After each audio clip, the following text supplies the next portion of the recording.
Mais nickel! Waouh, je crois que j'ai jamais aussi bien cadré. Oh, j'ai trop de choses à vous dire aujourd'hui, je sais pas par où recommencer. Salut tout le monde, j'espère que vous allez bien, je suis trop contente de vous retrouver aujourd'hui pour une nouvelle vidéo. J'ai une énorme annonce à vous faire. Énorme, monumentale. Non, je rigole. Une annonce quand même à vous faire. Sympa. Que je ferai à la fin de cette vidéo. Donc restez bien jusqu'au bout, puisque il y aura l'annonce à la fin. Ne trichez pas à aller regarder maintenant l'annonce. Je sais que vous allez le faire, mais c'est pas grave. Si vous êtes nouveau sur ma chaîne, déjà bienvenue. Si vous n'avez pas vu mes vidéos précédentes de la série Astrologie, j'ai une playlist astro sur ma chaîne YouTube et en fait j'ai fait... le principe c'est que je fais des vidéos dans l'ordre pour complètement débutants en astrologie, c'est-à-dire que les toutes premières c'est vraiment les bases des bases.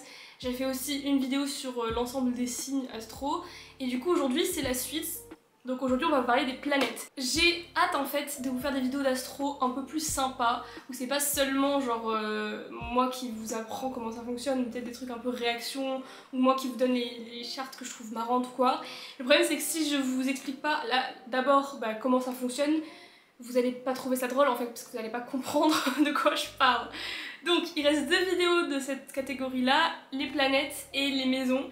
Et ensuite, on pourra peut-être commencer un petit peu à faire des vidéos sympas. Mais bref, donc je réponds aussi à une demande que j'ai énorme sur mes réseaux de Margot, on va en savoir plus sur l'astro, on est trop débutants, on veut comprendre des trucs. Voilà votre occasion. Je vais faire un tout petit récap pour ceux qui auraient oublié. Donc, première vidéo que je vous ai fait, je vous ai expliqué ce que c'était une charte natale. Je vous ai expliqué pourquoi on avait plein de placements différents et je vous ai expliqué ce qu'on appelait les Big Three, donc les 3 grands placements classiques. Ensuite, je vous ai fait une vidéo sur les signes et les personnalités, en gros les traits de personnalité associés à chaque signe. Aujourd'hui, on va donc faire les planètes. Donc, pour que vous compreniez un petit peu, en astro, il y a 3 grandes choses à comprendre. Du coup, les signes, comme je vous l'ai dit, qui sont les archétypes, les traits de personnalité. Vous avez ensuite les maisons, dont on parlera dans une prochaine vidéo qui correspondent à, je vous mets une petite charte, au numéro qui entoure tout le tour de la charte astrale en fait. Donc les maisons qui correspondent à des secteurs d'activité humaines, mais ça on y reviendra, donc je sais pas moi, les finances, les relations amoureuses, la carrière, etc. Et ensuite on a les planètes. Donc les planètes ce sont les petits sigles, donc il y a des... il faut connaître les sigles mais bon c'est pas très compliqué. En gros le rond avec le point c'est le soleil, la lune c'est un croissant, enfin un truc comme ça. Donc vous les voyez qui sont placés dans les maisons, c'est donc les fonctions, les énergies. Et donc du coup vous vous retrouvez, quand vous lisez une charte astrale, à dire par exemple, j'ai donc mon soleil qui est en Gémeaux en maison 10. Donc une planète associée à un signe dans une maison. Donc le problème c'est que vous savez pas ce que ça veut dire, mais c'est pour ça que je vous fais une vidéo sur chaque catégorie pour que vous finissiez par comprendre comment on les associe entre elles. Parce qu'il y a plein de gens qui me disent mais comment tu fais pour savoir toute la personnalité de quelqu'un juste en regardant des placements, genre en sachant que tu vois Vénus en taureau ou Vénus en bélier, en maison 8 ou en maison 5 et tu sais ce que ça veut dire. Oui, parce qu'en fait c'est des combinaisons. Une fois que vous savez à quoi correspond la maison 5 et à quoi correspond Vénus, vous faites le lien entre les deux et vous comprenez en fait. Donc ça va être très simple, je vais faire planète par planète. Sachant que planète en astro, c'est pas forcément planète au sens astrologique, hein. Enfin astronomique, pardon. Parce que la lune c'est une planète en astrologie. En fait on va dire que les astres c'est considéré comme des planètes. Sachant que en gros, vu que ça reste quand même lié forcément au vrai mouvement des planètes, plus on s'éloigne, donc plus on va vers la fin de la vidéo, plus le placement de vos planètes dans les signes sont longs. En fait, si vous voulez, Pluton par exemple, c'est une planète qui est très éloignée de la Terre, du coup quand elle fait des tours, enfin pour faire un tour anti du système solaire, c'est beaucoup plus long que la Terre ou Mars évidemment. Ça c'est un fait astronomique. Et donc en astro c'est pareil, c'est-à-dire que si vous avez... aujourd'hui par exemple on a Pluton qui est en Sagittaire, donc qui aujourd'hui est dans le signe Sagittaire, et il va y rester pendant 30 ans.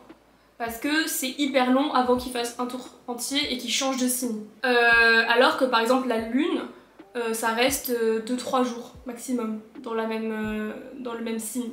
Donc voilà, tout ça pour vous dire que du coup, plus on avance dans les planètes, plus en fait on parle en termes de génération et plus en termes de personnes. Du coup, si vous regardez votre charte natale et que vous vous intéressez par exemple au placement de Neptune, Pluton ou Uranus, C'est plus des informations qui vont être en rapport avec la génération dans laquelle vous êtes, puisque évidemment toutes les personnes de ces 30 dernières années ont plutôt un Sagittaire par exemple, que vraiment votre personnalité à vous.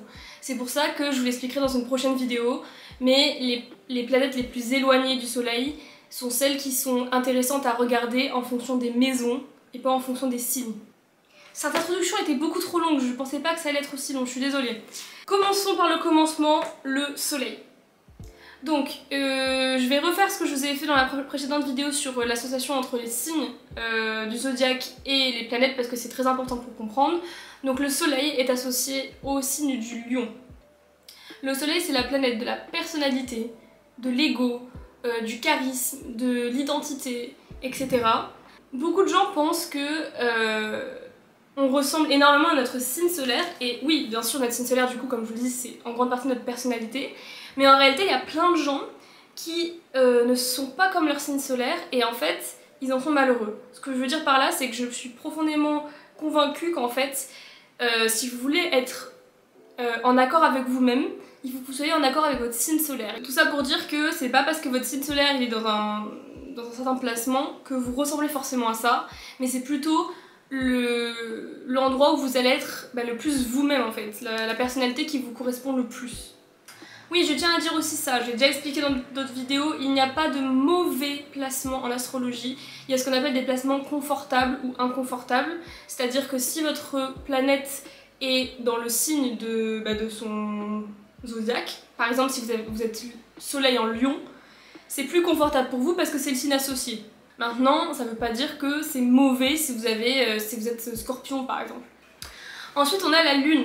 Donc la Lune vraiment c'est presque un de mes favoris parce que moi j'adore tout ce qui est en rapport avec les émotions, la sensibilité, le côté inner child, enfin vous savez l'enfant intérieur, tous les trucs comme ça. Et c'est exactement ce qui est associé à la Lune, donc vraiment le côté sensible, émotion, j'allais dire imagination mais pas tant que ça, plutôt rêverie, enfin voilà. Et c'est un signe qui est associé au Cancer. Donc évidemment le Cancer, puisque je vous en ai déjà parlé, c'est un signe qui est extrêmement émotif. Forcément, c'est lié à la Lune, tout ça. Et je vous l'ai déjà dit dans une vidéo précédente, je crois, mais du coup, ce qui est rigolo avec la Lune, c'est que c'est souvent ce qui ressort dans des moments où on enlève nos barrières, En fait, quand on se rend vulnérable, on montre vraiment notre lunaire. Et donc c'est pour ça que quand on est enfant, souvent notre lunaire ressort plus, parce qu'on a moins de filtres. Mais aussi, petit fun fact, quand on a bu, il y a beaucoup de gens qui font ressortir leur lunaire beaucoup plus en fait. Donc c'est assez rigolo, si vous voulez savoir un peu la personnalité de quelqu'un quand il a bu, regardez son signe lunaire et vous verrez après à quoi ça ressemble quoi. Du coup pour vous donner des exemples concrets à chaque fois de comment on combine les signes, par exemple quelqu'un qui va avoir un lunaire en Vierge comme moi par exemple, c'est quelqu'un qui va avoir tendance à vouloir contrôler ses émotions, être tout le temps du coup dans le contrôle, être beaucoup aussi... réfléchir beaucoup à tout, avoir beaucoup d'anxiété liée au perfectionnisme, etc. Quelqu'un qui va avoir un lunaire en Scorpion par exemple, c'est quelqu'un qui va être extrêmement sensible mais qui ne voudra surtout pas le montrer, donc qui va avoir tendance à être très inaccessible et, au niveau émotionnel et au niveau intérieur. Quelqu'un qui va avoir une lune en Bélier va être quelqu'un qui va avoir tendance à être un peu agressif, qui peut prendre les choses très mal, qui peut vite se mettre en colère par exemple. Voilà, c'est pour vous expliquer un petit peu les combinaisons. La troisième planète c'est Mercure. Mercure c'est mon bébé, c'est ma planète. En plus comme je vous l'ai déjà dit à plusieurs reprises, toute ma charte c'est Vierge et Gémeaux en fait. Et sauf Mercure qui est en Cancer.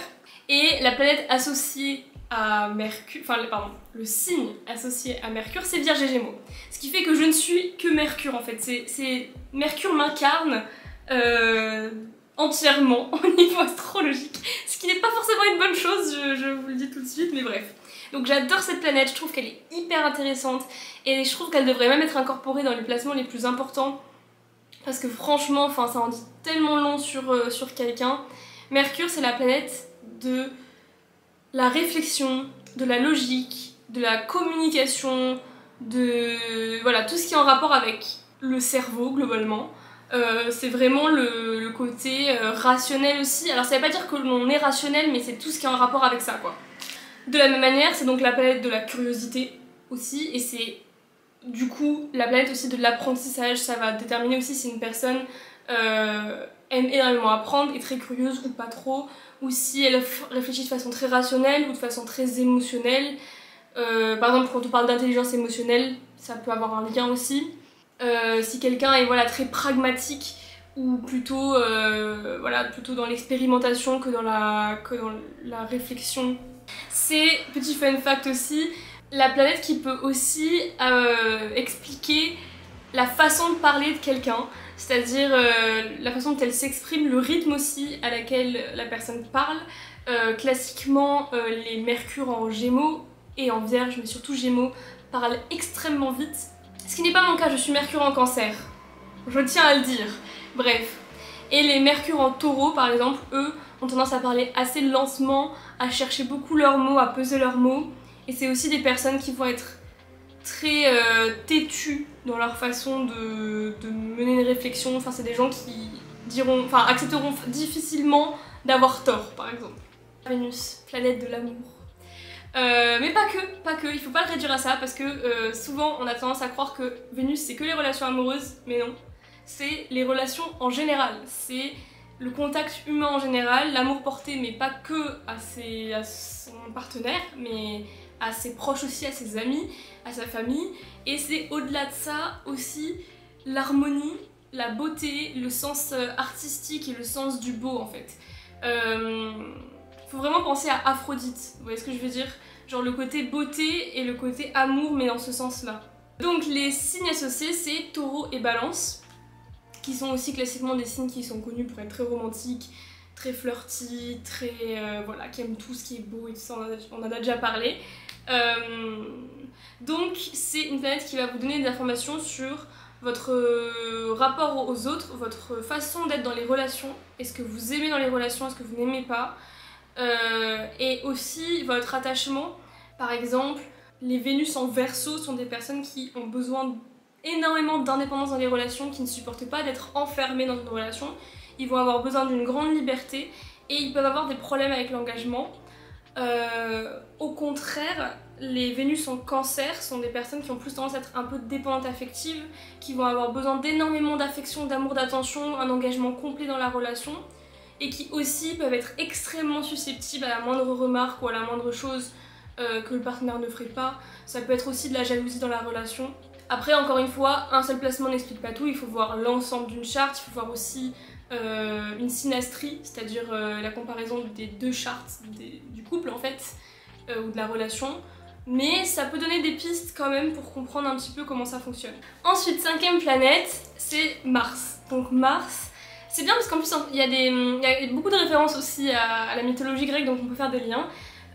Mars du coup c'est comme en mythologie grecque la guerre, hein.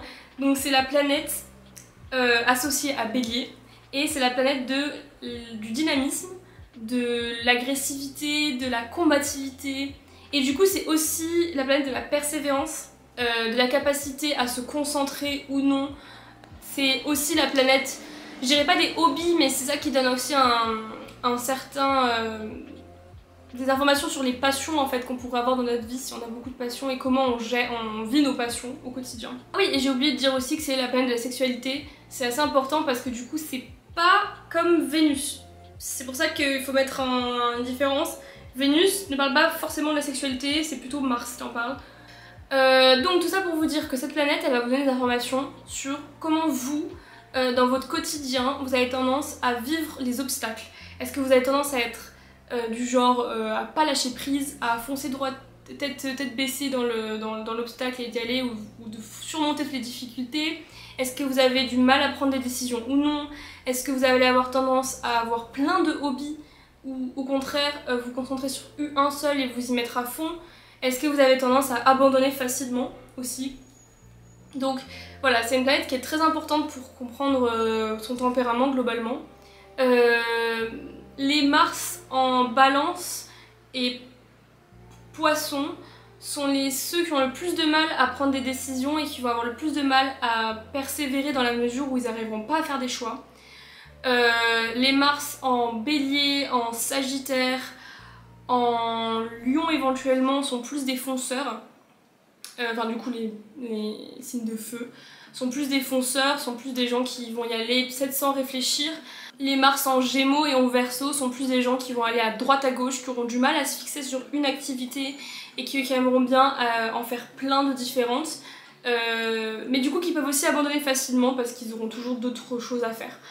Voilà, donc ça y est, je vous ai fait les 5, 6, 1, 2, 3, 4, 5, 6, les 6 planètes principales qui sont celles vraiment qui ont un rapport direct avec votre personnalité et que vous pouvez regarder directement quel signe est associé et vous verrez, enfin, vous aurez une information directe sur votre personnalité. À partir de maintenant, on va parler de placements qui sont un peu plus longs. À partir de Jupiter, on parle de placements qui vont durer 1 an, 2 ans, jusqu'à 30 ans pour Pluton. Donc, encore une fois, c'est des placements qui sont plus intéressants à regarder au niveau des maisons que des signes, mais je vais quand même vous expliquer à quoi correspondent les planètes parce qu'il faut que vous le sachiez et ça reste quand même intéressant à voir. Donc Jupiter, c'est la planète associée au Sagittaire.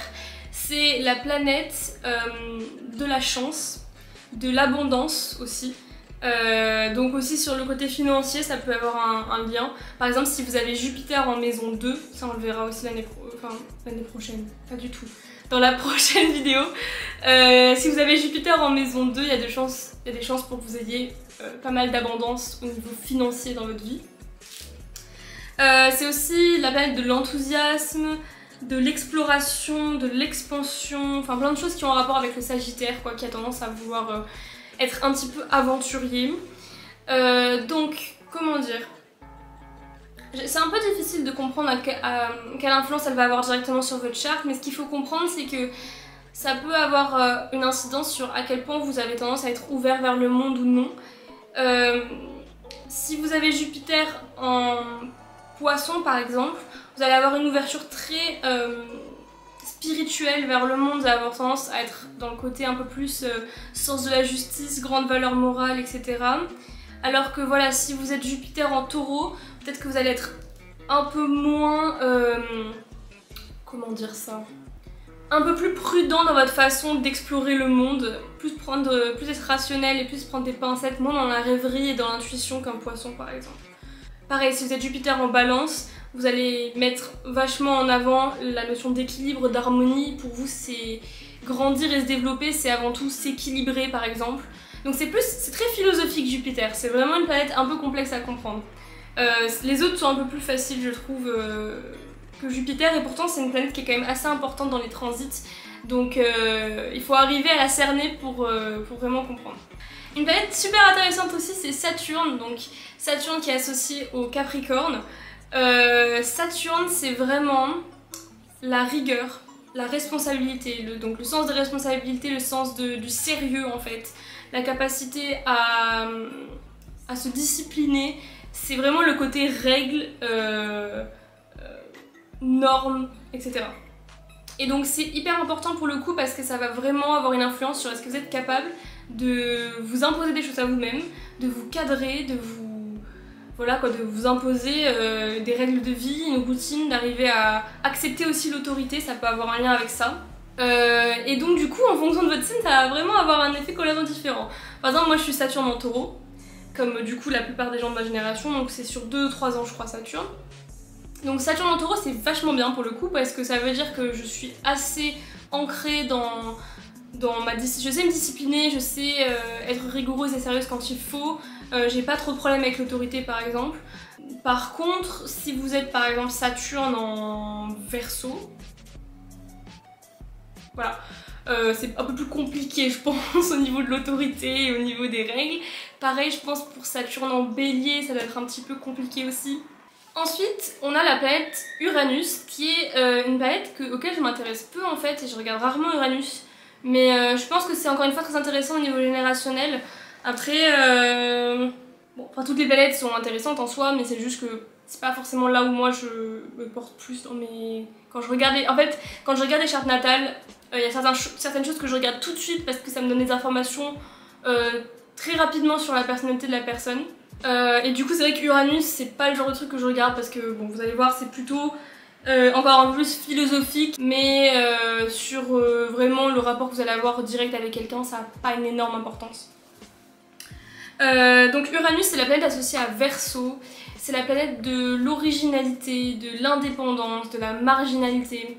Donc c'est une planète qui, en fonction de son signe, va faire des générations qui sont plus ou moins rebelles, j'ai envie de dire.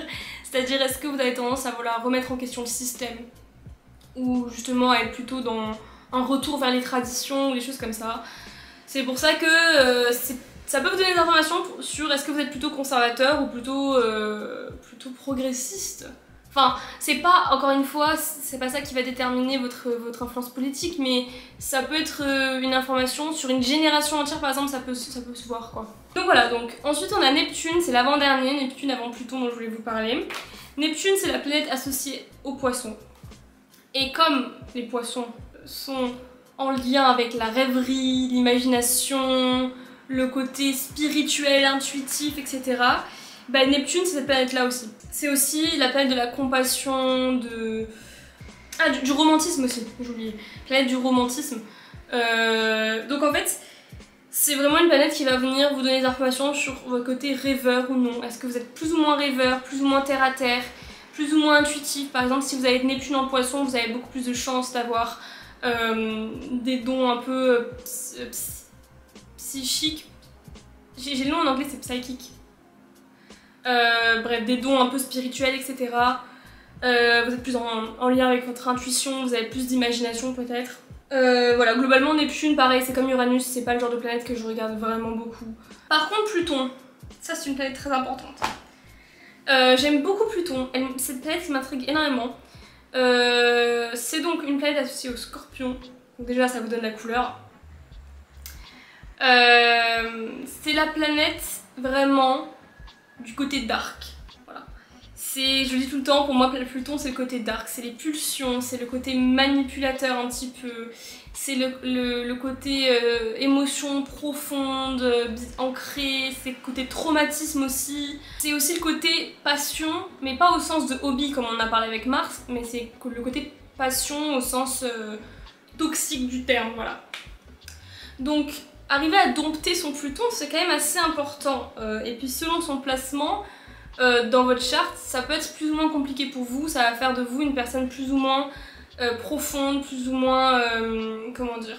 Ah, c'est quoi le mot? Torturée. Moi justement, c'est un des placements que je cherche tout de suite pour voir quand je vois une personne. Selon son placement de Pluton, je sais tout de suite si c'est une personne qui est un peu torturée ou pas. Quand je dis torturé, c'est vraiment pas dans un sens négatif, c'est vraiment le côté qui a un peu des côtés noirs en lui, je sais pas comment vous dire ça, mais je pense que vous comprenez ce que je veux dire parce qu'on connaît tous des personnes comme ça qui ont des côtés très sombres en eux. Donc pour moi Pluton c'est vraiment ça que ça représente. Pluton c'est une planète qui bouge toutes les 30 ans. Donc ma génération, et je crois que c'est depuis le début des années, fin des années 90, je crois, on est plutôt en Sagittaire. Donc c'est cool, on a de la chance, parce que Pluton en Sagittaire, c'est plutôt léger comme énergie. Mais par contre, la génération d'avant, puisqu'évidemment ça c'est dans l'ordre, c'était plutôt en Scorpion. Et Pluton en Scorpion, donc c'est les millennials, hein, fin 70, 80, 90 quoi. Eux ils ont eu Pluton en Scorpion, et là c'était plus difficile quoi, l'énergie elle était lourde quoi, parce qu'évidemment c'est son signe hein, associé, donc ça veut dire que l'énergie est exacerbée. Donc c'était un peu lourd et bon, ça explique aussi pourquoi on a eu une génération un peu particulière précédente. À chaque fois je pense à la chanson de Lorde, je sais pas si vous la connaissez, qui s'appelle Mood Ring, et dedans elle dit, parce qu'elle parle beaucoup de spiritualité à l'intérieur, et elle dit génération Pluton en Scorpion, pour parler du fait que bah en gros elle est ravagée quoi. Et je trouve que c'est... Enfin, ça fait vachement sens dans la chanson, et ça fait sens aussi quand on regarde la génération et certaines philosophies de vie, certains comportements, tout ça. J'ai fait le tour de toutes les planètes. N'hésitez pas si vous avez des questions en commentaire. Mais sachez que du coup je vous expliquerai les maisons la prochaine fois, ce qui sera vraiment la dernière pièce du puzzle pour comprendre vraiment votre charte et pouvoir commencer vraiment à l'analyser. N'hésitez pas à aller sur le site astro.com ou AstroSeek, AstroDins, enfin tout ça, que j'ai déjà mis en barre de ma première vidéo sur l'astro. pour faire votre charte natale et regarder un petit peu à quoi ça correspond chaque signe. N'hésitez pas à aller regarder aussi dans les descriptions de votre personnalité, comme ça vous allez un peu comprendre aussi comment ça se combine. Et après, en astro, c'est aussi super important de comprendre que on apprend comment ça fonctionne en regardant les gens autour de nous et en regardant leur personnalité et leur placement. C'est là que vous allez comprendre comment ça fonctionne aussi. N'hésitez pas à demander, même si je sais que on est quand même pas mal jugé quand on fait de l'astro, mais il faut arriver à passer à cette barrière-là et demander autour de vous, est-ce que tu sais ta charte, est-ce que tu connais ton signe, ton ascendant par exemple? Parce que du coup c'est vraiment un moyen de pouvoir comprendre quels sont les traits de personnalité en fonction des signes. Donc voilà, j'espère que cette vidéo vous a plu, j'espère que... Ah mais attendez, l'annonce! J'ai failli oublier de vous faire l'annonce. Non mais n'importe quoi moi. Donc non, avant de finir cette vidéo, l'annonce. Donc, beaucoup de choses bougent pour moi cet été. Mais une des premières choses que je peux vous dire pour le moment, il y a des premiers projets qui sont en train de se mettre en place et en fait qui est déjà en place puisque a priori quand vous verrez cette vidéo, ça sera déjà sorti. On a ouvert avec Chloé une chaîne YouTube qui s'appelle Two Geminis and a Mic. C'est très rigolo parce que j'avais même pas capté qu'on faisait une vidéo sur l'astrologie et que ça faisait sens avec le titre de la chaîne. Chaîne qui n'a rien à voir avec de l'astrologie, enfin c'est juste parce qu'on est deux gémeaux et que c'était très drôle d'appeler la chaîne comme ça. C'est une chaîne YouTube en anglais. Donc si vous parlez anglais assez bien, n'hésitez pas. Après nous on n'a pas un niveau non plus, enfin voilà, vous comprendrez ce qu'on va dire. Vous allez comprendre ce qu'on va dire je pense sans souci. Le but de la chaîne c'est tout simplement de nous asseoir et discuter parce que comme deux grands gémeaux que nous sommes, nous adorons parler et qu'on s'est rendu compte que des fois c'était rigolo de pouvoir partager juste nos discussions, nos états d'âme et tout ça. Et voilà, on voulait en faire une chaîne YouTube, donc la première vidéo sort ce soir en même temps quasiment que celle-là, si je dis pas de bêtises.